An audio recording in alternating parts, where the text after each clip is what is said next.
Yes, we hear a lot about the idea of long COVID, the effects that COVID has had on the body for an extended length of time since actually getting it. But a bunch of research has come out to say that up to 1.3 million Australians were affected by long COVID at the height of the pandemic. And pretty much the research goes into what effect this had on working and the loss of productivity in Australia. Right. And it said that it has cost $9.6 billion in 2022 due to lack of productivity of people still remaining sick. And that's, up to 1.3 million Australians saying they were affected by it in a survey. 9.6 billion in lost revenue. Yeah, exactly. So a huge amount of loss due to people feeling sick still, pretty much. Yeah, right. Well, hopefully now that we're sort of seeing the back end of COVID, hopefully the economy comes back and we get out of this cost of living crisis, which we're in. Well, you'd think so, because that was all the way back in 2022. So, like you said, hopefully we've escaped that. Over in local news, it was before the first bounce for Showdown 56, but Thunder, the Port Adelaide mascot, copped one to the nose, got punched in the face. Yeah, I did see this. I did see this. I only read the headline that Tony Thunder was attacked at Showdown 56, but did they catch the person who did it? Yeah, it was a Crows supporter, some 10-year-old. A 10-year-old? Well, he was between 10 and 13, apparently. He was a minor. Yeah, the story right. gets weirder and weirder. Well, I mean, I think we all knew it was going to be a Crows supporter. Well, it had to be. Some disgruntled Crows supporter. Wouldn't be one of the allies, poor power. But 10 to 13-year-old, geez. Yeah, and obviously... Come on, mate. Do not condone violence in any sort of way. Absolutely not. But it's a bizarre story, isn't it? You don't really see that too often. And this one is a little bit of fun. Obviously, I mean, as Australians, I feel like it's our duty to rip into the Americans a bit here and there. But yeah. What have the Yanks done now? A survey has come out online to say that 16.4 million people in America, due to this survey, which is 7% of all Americans, believe that chocolate milk comes from brown cows. No. Unreal. 16.4 million Americans think that. Yeah. 7% of the USA population... That's what the survey says. ...believes chocolate milk comes from brown cows. See, I don't think it's too hard to believe, because I feel Americans do... This stuff comes out a lot. Who are they surveying? Kindergartners? Who knows what age they're approaching? Yeah, I guess that's a point. But yeah, the Yanks, they think that chocolate milk comes from brown cows. So they need to do their research a bit more. Callum, on the weekend, my footy wrapped up for the season. Yep. Not making finals, actually got relegated. So right, okay. Bit of an interesting twist there. Yeah, not a great year from us, but hey, it happens to the best of us. And it was our last game on the weekend. And during the A grade, something happened at it was just before halftime. It was in the second quarter, and something happened that really stopped the game, and no one knew what to do. Yeah, stop the big old... I mean, this is like the last game as well. Obviously huge. You don't want any interruptions. No. You almost just want it to be over at this point. Smooth sailing. Just get it done. So what happened was somebody's dog had ran onto the field, stopped play. So the football's lying on the ground. They're trying to get this dog off the oval. Instead, the dog has picked up the footy and ran away with it. What, done a runner with the ball? Yeah. So what? Are the players chasing the dog? Yeah, so we've got both players from either team almost like trying to jostle around this dog. This dog thinks it's a game, obviously, running around people, bobbing and weaving. Everyone's trying to stop it. Finally, after, I reckon it was like a solid, 5-ish to almost maybe 10-ish minutes of this dog running around with the ball until finally they got the footy back and the owner put the dog on the leash. This is the one time both teams put up the white flag and unite together and say, hey, look, I know we're enemies, but let's band together and try and stop this dog because it's ruining the game. Imagine if it ran through the goalpost as well. You just claim the dog as your own. You're like, no, he's a team player. He's one of my teammates. It's one of ours. Yeah, he's just a bit hairy. Loves to run on all fours. Yeah, Teen Wolf. He just forgot to put on his Guernsey. That's my brother, man. Gets the winning goal. That dog is a hero. Yeah. I mean, that person. Look, I want to go to the phones here. What did the dog steal? Yeah, I've seen a dog at a family thing cop a bit of the birthday cake. when people weren't looking, just jump up, start gnawing on that, run away with it. Yeah, my dog has stolen my slippers before, like my moccasins. He'll pick it up and run around with it, similar to the dog on the footy field. Just thinks it's a game. So I'm chasing him, trying to get my slipper back, and he's running away from me, bobbing and weaving around me. Why are they so agile? I think one of our mates as well, I swear to God, there was a party where his dog gnawed on one of our other mates' really nice shoes and brought him outside. And the next day, after everyone got up, after a few drinks and everything, saw these really nice boots out there torn to a shred. It was Birkenstocks, and he chewed through the strap of the Birkenstock, which is like, almost like a $200 shoe. They're pricey shoes. Yeah. And so the dogs, they just seem to only go for the things that are going to cause a bit of havoc, the expensive stuff. So we do want to know, what did the dog steal? We're going to go to Caroline over in Brompton. Caroline, what did the dog ruin? My partner is rebuilding a car, and he took out the wiring loom. Yeah. And What? the dog just thought, well, this is what he's paying all his attention to, so I must have it. And then she bailed. She ran around the shed being an idiot, and Right. it was quite tedious to get it back from her. So it wasn't connected at the time then, was it? No. Oh, jeez. Somehow. Just this dog dismantling the car. Yeah, mechanic dog. It's just helping out. Do you want the spark plugs removed as well? Or I can do it while I'm here. Hey, Caroline, when you got the wiring loom back, was it completely destroyed, chewed through, or was it still good to go? No, she was quite delicate with it, which is nice of her, because if it had been the other way around, it would have been, painful to listen to my partner whinge about it. I was going to say, Carolyn, wiring looms, car bits, would it be expensive to replace that one? Yeah, very, very hard, because it's an old car that he must rebuild and put a turbo in and all these things. So, yes, it would have been hard to replace. Yeah, oh, there you go. Hey, thanks for calling up. Really appreciate it. Hey, Talaire in Selleck Beach, tell us, what did the dog steal, or what did it ruin? It was my sister's birthday, and she doesn't like cake, so everybody else got a cake, but she got a Krispy Kreme donut. Yep. And we have two dogs, so we heard the other dog, and we went over to see it, and the chair was untucked on the bench, and my dog got up and ate a donut. Oh, no. The prize donut. Talaire, was it the whole donut, or was there a couple bites at least taken yet?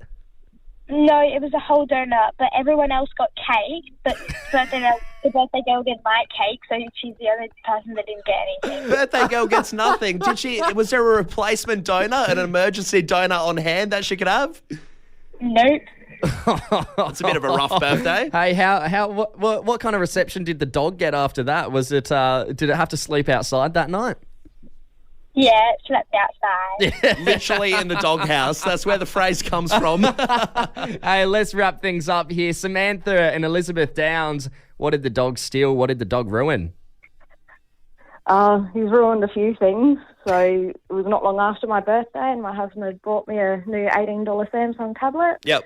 Went to work, looked on the indoor cameras the next morning while I was at work, and he'd gotten to that. He'd gotten to our electric bed, adjustable bed remote, and our Samsung TV remote. They always love the electrics, don't they? Yeah, why has he gone for all the electric appliances? I have no idea, but he loved it. So I ended up going home on my lunch break, and I'm like, why is my bed in the air? And I'm like, oh my God. Samantha, on the phone to the vet, going, what do I do? So the tablet, was it completely destroyed, or did you have insurance on it? What happened there? So it was completely destroyed. It was at my mum's house, thankfully, at that time. So we just claimed it on Home and Contents and got that replaced. And then I had to go back to the bed place and borrow one of their display bed remotes. Jeez, it sounds like you need to keep your dog away from the kitchen. Kettles, plenty of electric appliances there. Yeah, no, he's baby gated out the back now. Again, literally in the doghouse. Hey, have you seen this new feature Woolies is trialling over in Windsor, New South Wales? Yeah, so it's pretty mind-boggling. It is the way of the future, one of those the robots are taking over kind of things. Yeah, they're launching Australia's first digital trolley. And a lot of customers actually have already decided that they don't really want this. But to me, I think it sounds great because these new trolleys, they have an iPad attached to them, right? And it allows customers to scan, bag, and track their spend as they shop. And after you shop, you take the iPad to self-serve and you can pay. Now, to access these trolleys, all you need to do is scan like your everyday rewards card, and then they're good to go. To me, it sounds like one of the an upgraded like Blade Runner version of having to put the $2 coin into the trolleys to unlock them back in the day. Yeah, what a blast from the past, the $2 in the trolleys. This is funny though. It is the way of the future, and I can see why a lot of people are on that boycotting stance for sure. I mean, there's a lot of old people that probably wouldn't get around it, that might be confused, and that'll only stall time in the shops. See, no, I think it sounds like a great idea. I mean, and if you're like me right now listening, thinking this sounds good, and why are so many people upset? It is because, like the whole robot taking over argument, people have the speculation that it's going to result in less manned checkouts, which means, less jobs, which I think since the introduction of self-serve anyway, we've kind of seen less registers open all the time. Oh, hugely. It's been on the downfall for quite a while. I mean, you go to the shops now, there's barely anyone working there. Yeah, and that's the thing. People are saying that, this is going to be less jobs. Also, people annoyed that 1 or 2 people on checkouts isn't enough, and they'd rather see more registers open than these automated trolleys. On top of that, people are frustrated by the cost of groceries. Obviously, we're in that cost of living crisis, and believe that prices should be slashed since customers now seem like they're doing all the work behind this. Well, I was going to say that. I mean, you put in the food in your own trolley, you're scanning it yourself, then you're bringing it to the checkout and using the iPad to register how much stuff you've got. You're really doing all the hard work, so it would make sense if things were cut down a little bit. I mean, to me, it just sounds easier though. Like, you're already doing the self-serve. You're already scanning your items and bagging your own items if you're using self-serve. Yeah, it's easier. With the iPad, you just get to track your spend as well as you go. So if you chuck, a pack of gummy bears in, you're like, oh, you know what? I don't need them. Yeah, it's easier, but you're still cutting down the workers. So I can see why you would want the prices slashed, though. Yeah.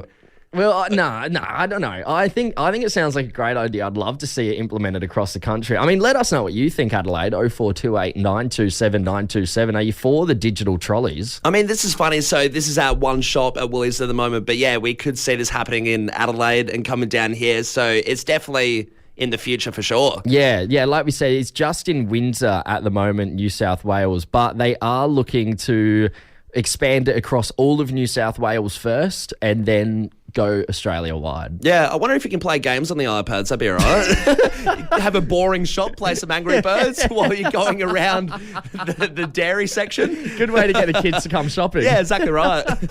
Yesterday we were talking about when did your parents embarrass you, and it came... I guess it sparked this discussion about all the different things parents do, and a few of the classic ones were, talking in movies, embarrassing you in front of your mates when you're younger. But one of the big ones that came through on the text line, and I guess we wanted to explore a little bit more of, because I think parents can be such a culprit for it, is trying to set you up with people. Yeah. And it came in from a text from a guy named Sammy T, who texted in yesterday. And he said he was at Super Cheap Auto with his mum, and while getting served, mum asked the guy if he was single to date me. Oh my God, red face for sure. So, imagine at the counter of Super Cheap just being like, "You single? What do you think of Sammy here?" Yeah. I'll get the refurbishment, the spark plugs. Also, are you interested in my child? Would you like to date them? They're a bit of a catch. It just seems like that is a parent that is desperate to get their child out of home. It's a weird place to do it, isn't it? And it got us thinking overnight, hey, there must be so many people out there whose parents have tried to set them up. Yeah, we're going to go to the phones here. Did your parents try and set you up, Adelaide? Didn't your mum try and set you up with your babysitter? Am I remembering this wrong, or is that exactly how it went down? I said that in a haze. Didn't realise you'd bring it up. Yeah, a babysitter who's maybe 14 years older than me. My mum at a work do recently said, "Oh, she's wearing a nice dress, isn't she?" Really prompting for me to look at her, and it was very, very obvious. So parents do it a lot, and it can be a little bit embarrassing. The text line has gone absolutely bonkers here. Got this text from Tori. My mum tried to set me up with this guy who I went to maths tutoring with. He was awkward and it was not successful. Yeah, you can see. I thought Super Cheap Auto was on. Maths tutor. Maths tutor's next level. And you just know they're going to be a little bit awkward, right? So do you play Dungeons and Dragons? Or? Got this one here. My dad tried to set me up with this guy who was like 20 years older than me, fresh out of a divorce because he likes him. The worst part is that I have a boyfriend. He just doesn't like my boyfriend as his weird old mate that wants to date me. Right. Yeah, I feel like that's a common one as well, that the parents just don't like the kid's boyfriend or girlfriend. Why are you openly trying to set them up if they have a partner already? Look, it's obviously a messed up situation. That's cooked. Hey, Kelly's texted in here. So I'm a widow, and kid you not, my mum tried to set me up with the old funeral director bloke because she thought he was charming. How old is he? Also, too soon. If you're going to a funeral director, you're obviously in the time frame where, the unfortunate has happened. Yeah. Way too soon. What is your mum thinking? This one here from Julian. My parents tried to set me up with this girl solely because she is French like us, but we weren't a match at all. Yeah, you can't assume, can you? No, absolutely not. French. Yeah, it makes sense. Yeah. Better than the maths tutor. Hey. Hey, Jane's texted in here. Morning, boys. On the other end, I tried to set my son up with my childhood best friend's daughter. Didn't tell them anything, just brought them along for a lunch. They hit it off, and they're still dating 2 years later. Best part is being able to see my friend all the time. Wow, ending on a high note there. I was going to say it sounds a little bit like an arranged marriage, but glad it's turned out for the better. Got this one here. I kind of played matchmaker for my son. I made... befriend our next door neighbour who was the same age as him when they were teens. She's lovely. They've been friends for 10 years and a couple for 5. Hey, we're getting some good ones coming through now. Another text just came through. My missus' mum told me I'd look cute with her daughter. Didn't meet her till 2 weeks later. Have been together over 6 years, lol. From Josh. Thanks for getting involved, Josh. Another Romeo and Juliet story. You know what? It was starting off a little bit rocky, but maybe the parents do have a good inkling. Maybe they know us better than what we think. I reckon, yeah. Tom, obviously this is a huge week at Fresh, but it's also a huge week in Australia. It's Book Week. Yes, it's our favourite time of the year, Book Week, because it's the only time where it's acceptable to dress up and go to work. Yeah, exactly right. I mean, it's not just for the kids, it's for the adults as well. We do it every year. We participate and we'll come dressed up in a Book Week themed outfit. I mean, you did Harry McClary a few years back. Yeah, it was a bit cursed, the Harry McClary. It looked a bit dicey. It was a bit out there for sure. It was a real home job, you know. I basically just wore my sister's fluffy black jacket and put a leash on. Yeah, it was definitely a sight to go to the convenience store that day, getting a few looks around the place. I mean, another reason why we love Book Week here at Fresh is because each year we get to have all the kids listening call us up and let us know, what are you dressing up as for Book Week? I mean, because there's so many different examples. Like we said, Harry McClary. We've also Harry McClary from Donaldson's Dairy. Yeah, great book, Harry McClary. Classic. Been around for so long. We're going on a bear hunt. We're going on a bear hunt. We're going to catch a big one. What a beautiful day. And who could forget? little possum magic. Once upon a time, but not very long ago, deep in the Australian bush, lived 2 possums. So many different examples of what you could dress up for Book Week. And I guess we want the Fresh fam, we want all the kids out there to tell us, what are you going as for Book Week? What do you reckon you're going to go as? Autobiographies included. I might go as Osher Günsberg. That's the last autobiography I read. Just dress up as the Bachelor host. I thought you were going to say autobiography, Diary of a Wimpy Kid. Diary of a Wimpy Kid. Shut up. Dress up as yourself, mate. Wouldn't be a hard one. Just come in with a backpack and a school uniform. What are you going to go as? Something cool, probably, like Skullduggery Pleasant. Skullduggery Pleasant hasn't been cool for years. It's like 15 years old, that book. We've got this text coming in from James. Me and my friends are dressing up as the Power Rangers, and I'm the red one who's the leader. You know what? His dibs the red one on purpose. The red one is the coolest. If you get early access to the red one, roll with it. I love this one here on the text line. My name is Sophie, and I'm going as Tinkerbell. She's my favourite. Oh, there you go. Tinkerbell is great. Hey, another one here coming in from Michelle. The theme is reading is magic. I've got 2 boys and a girl all going into school as Hermione, Harry, and Ron. That's great. Geez, wondering if we're going to have a wizarding war at that school. If anyone's going as Voldemort. Slytherin or Voldemort, if there's a Malfoy in the circuit there, some people are going to clash heads a bit. This one here, I'm Jack, I'm 8, and I'm going as Mike Wazowski. Mike Wazowski. You know what? Underrated character. Very underrated. Haven't thought of Mike Wazowski in a little bit. I'd love to see how they're going to tackle the Mike Wazowski outfit. Liam's texted in here. Hi, Tom and Callum. I'm dressing up as Where's Wally? Where's Wally? Hard to find you around the school. Where is he? Don't go missing. Hey, we've got Jessie on the line from Somerton Park. Jessie, good morning. What are you dressing up as for Book Week? I'm Ginny Weasley from Harry Potter. Ginny Weasley. So is she your favourite Harry Potter character? Yeah, she's one of my favourite Harry Potter characters. And Jessie, what's your favourite spell from Harry Potter? Have you got one? Yeah, Wingardium Leviosa. It's a good one. Can you give us a Wingardium Leviosa like you're going to cast it on one of us? Okay. Go for it, Jessie. Wingardium Leviosa. Whoa, we're floating. Jessie, Tom, put us down. I'm grabbing Tom by the leg. I'm pulling him down. Hey, Jessie, have a great Book Week and have fun dressing up as your favourite Ginny Weasley. Thank you. Cheers, Jessie. Have a good one. Austin on the line from Goldview Heights. Austin, what are you dressing up as for Book Week? Halo. Halo. Halo? Okay, so What, are you going as Master Chief? Yeah. Austin, what's your favourite Halo game? Which one? Halo 2. Halo 2. is You a know good what? one. Austin, that's my favourite Halo. You can dual wield the guns in that one. Good fun. Austin, have you dressed up as Halo characters before? Is this your first time going as Master Chief? First time. Yeah. Is anyone else going as Master Chief, or are you the first one? Are you the first person to do it?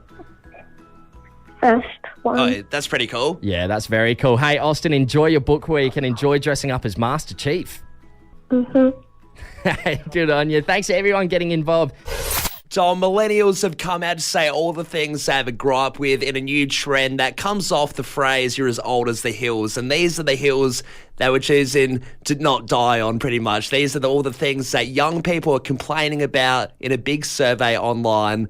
And they're the things that, we have an issue with, but you don't want to seem too old or that you're having too much of a gripe. Look, yeah, it's this article that's come out with millennials defending the hills of these things. So the hills being these old things. For example, listening to music, video calls, or whatever in public without headphones. Yeah, it's a big one. Yeah. Huge.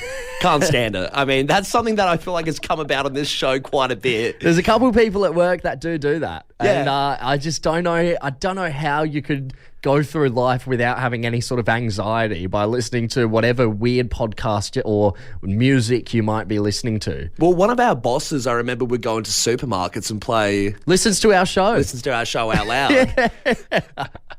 I know. So one time we got people to call up and say, can you see our boss in this specific supermarket playing our show?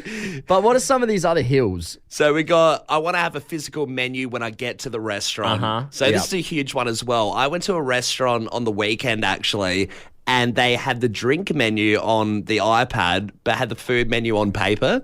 And it didn't make sense. Why would you not have all of it on one or the other? Did they have a separate menu for drinks they just didn't give you? Or? So, no, there wasn't a paper menu for drinks. That's So insane. The separate menu for drinks was on the iPad, so you had to exchange between paper and iPad to choose your stuff. Yeah, nah, not It was about that. ridiculous. I'm It was- all for a physical menu. I love a physical menu. A leather back, a nice leather menu. I feel like you got to have both though, because it also annoys me before I get to a place and I'm looking up the menu trying to find what they have and they don't have an online menu. Yeah. That also annoys me. Oh, definitely. I want physical and online. Just do both. I'm not a fan of ordering before I get there. I think it's bizarre. But yes, this one here as well, obviously, highest safety standards. Definitely applaud this. Stop blatantly running red lights. We all got places to be. Stop trying to kill everyone else on the way there. So, yeah, that's a nice one. Yeah. How about this one? The way that Gen Z makes hearts with their hands makes me deeply unsettled. Now, if you don't know how Gen Zs make hearts, instead of doing like the full, all 5 fingers in play, they basically just do like a singular finger. It's a singular finger You just gotta. Oh, it's just annoying. It's annoying why they're doing it. It's also it's way harder to do than just the standard way to make a heart. I feel like you're trying to get it across on the airwaves, but it's a hard thing to explain. It's just stupid. And you know what? We're Gen Zs. I don't agree with it. No, not at all. This one here, if I say something to you, I'd like you to acknowledge you heard me. Oh, the amount of times you say something to someone and they're dead silent. Yeah, that's me. I do daydream a lot. Yeah. Big daydreamer. Yeah. Hey, let's go to the text line here. Why not? What are some of the hills that you'll defend, Adelaide? We've got some texts here for examples. Somebody's texted in their hills, or Michael's texted in saying, people using the wrong your/your, there or there, etc. Shits me right off. Of course, yes, with the you're using an apostrophe, you are, your, things like that. I mean, even the twos. Bad grammar. Just bad grammar as a whole. Yeah, it pisses me off as well. This one here, Gen Alpha slang annoys the hell out of me just in general. I still don't understand half of the Gen Alpha slang, to be honest. It's such a funny thing that you don't think you're going to get to an age where you don't understand the lingo, but it happens. I don't even understand most of our own generation's lingo, to be honest. Another one here from Rachel. Hey, boys, people need to stop taking their dogs everywhere. Unless they're a guide dog, service dog, it's not safe. Right. Yeah. Well, I don't know about that one, Rachel. Go back to that. Yeah, go on. Rachel, what do you mean? You don't... Can't take your dog anywhere. I think you can take your dog anywhere. I can see why some people might be pissed off if you bring your dog to a cafe and then I don't know. No, you sit outside if you bring him. Yeah. You don't have to bring him inside. It's unlikely anything bad's going to happen, but yeah, it's an odd one. Sorry, my pug offends you. You've offended Tom. This one here, someone said people eating too loud. Someone else has said all this Riz, skibbity, Sigma nonsense. Skibbity, yeah. Again, don't really know what any of that means. Another text here from Jace. People having live, laugh, love decor in the houses. It's tacky. Horrible. Yeah, I think we've lived through that. You know what? It's time to chuck that stuff out. That's been around for a long time as well. Yeah, it's time to get rid of it. It's a bit outdated time if to move anyone's on. Still doing it. Got this one here. Never tipping people on apps when it's an option. I'm sorry, but here in Australia, we pay our workers well enough not to have to tip. Right, against tipping, that is a very old person one as well. To be like, I don't really want to tip. I agree. Yeah, you do feel guilty when it comes up, leave a tip, and you're like, well, I'm not going to do that because it's just not a thing here. Yeah, not in America. I mean, they can definitely see that you haven't tipped them. Yeah.